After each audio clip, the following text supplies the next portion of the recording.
Assalamualaikum warahmatullahi wabarakatuh. Perkenalkan, nama saya Fira Nurmala dari program studi manajemen. Di sini saya dan kelompok saya akan mempresentasikan materi dengan judul analisis paritas daya beli pada kurs rupiah terhadap dolar Amerika guna untuk memenuhi tugas mata kuliah manajemen keuangan internasional dengan kelompok yang beranggotakan yaitu Muhammad Arya, Fira Nurmala oleh saya sendiri, Indah Ayu Novika, Eliza Ramadhani Nasution, dan Novalia. Untuk menyaksikan lebih lanjut, tonton video kami terus ya. Nama saya Muhammad Arya. Di sini saya akan menjelaskan tentang paritas daya beli atau purchasing power parity. Sebelum bicara lebih lanjut, di sini saya terlebih dahulu akan memperkenalkan tentang sejarah singkat serta definisi dari paritas daya beli. Yang pertama, sejarah singkat. Paritas daya beli atau purchasing power parity diperkenalkan oleh ekonom klasik yang bernama David Ricardo. Namun, konsep ini dipopulerkan oleh ekonom Swedia bernama Gustav Kessel sekitar tahun 1918 sampai 1920.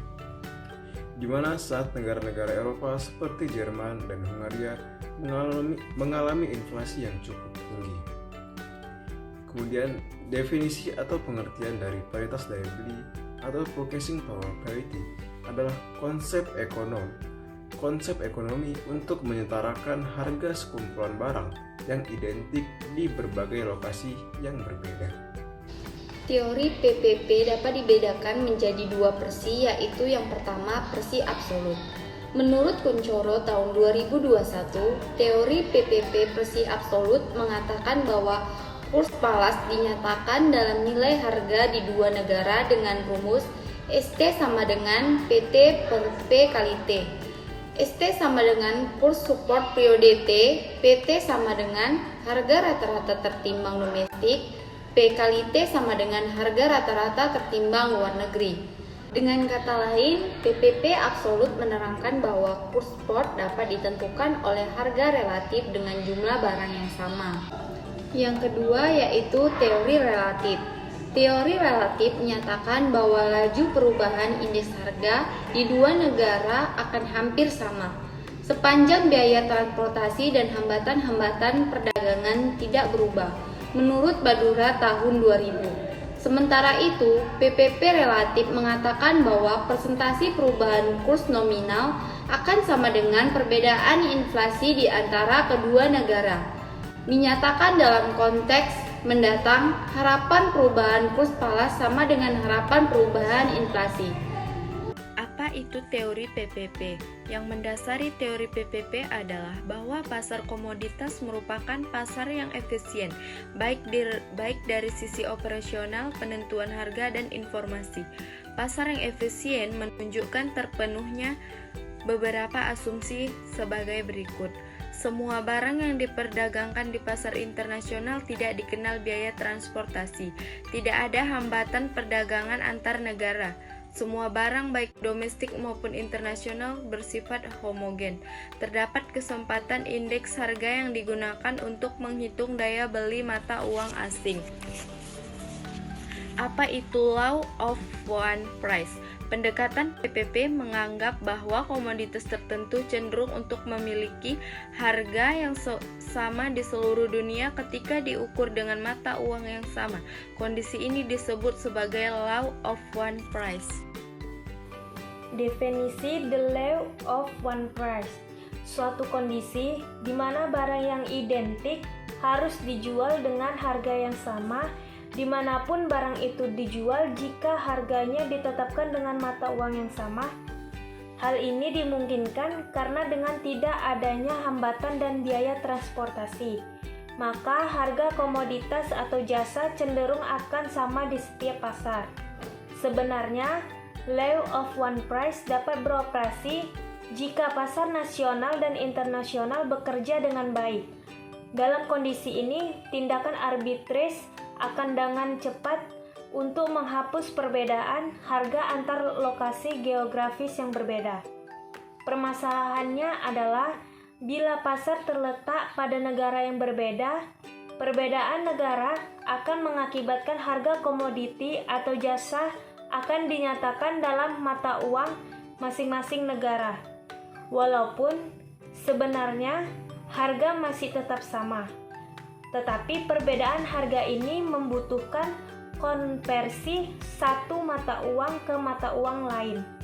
Nilai kurs digunakan dalam PPP adalah nilai kurs spot atau S, di mana kurs merupakan rasio harga domestik dibandingkan dengan harga luar negeri.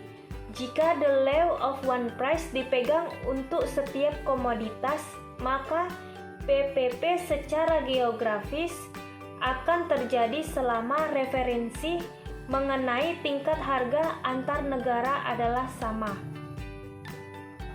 Namun, ketika the law of one price tidak dapat diterapkan dalam setiap komoditas, maka dalam konteks PPP, harga dan nilai tukar seharusnya tidak menyimpang terlalu jauh dengan yang diprediksi dalam PPP.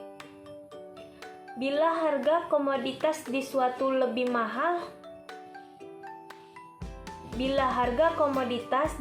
negara lebih mahal dibandingkan dengan negara lainnya, maka permintaan akan mata uang dan komoditas akan turun. Kondisi ini akan mendorong nilai tukar dan harga domestik untuk kembali sama dengan nilai PPP. Sebaliknya, bila harga domestik lebih murah, maka akan terjadi apresiasi dan inflasi. Di sini saya akan menjelaskan kegunaan PPP. Yang pertama yaitu kebijakan makroekonomi agregat. PPP menyediakan dasar yang seragam untuk membandingkan national account agregat dan komponen-komponennya. Yang kedua yaitu kesejahteraan. PPP dapat digunakan ketika perlu membandingkan kesejahteraan antar negara. Secara prinsip, jika kesejahteraan nasional juga termasuk memegang portofolio pada aset finansial internasional, maka elemen membutuhkan konversi nilai tukar. Stok total dari kapital tetap yang diproduksi dan kapital natural dapat dikonversi dengan menggunakan PPP. Yang ketiga yaitu ukuran ekonomi. PPP dapat digunakan untuk mengkonversi GDP, GNI ketika diekspresikan dalam mata uang nasional. Yang keempat yaitu pendapatan per kapita dan yang kelima yaitu kemiskinan. Terima kasih telah menonton video kami. Semoga materi yang telah kami sampaikan bermanfaat bagi kita semua. Assalamualaikum warahmatullahi wabarakatuh.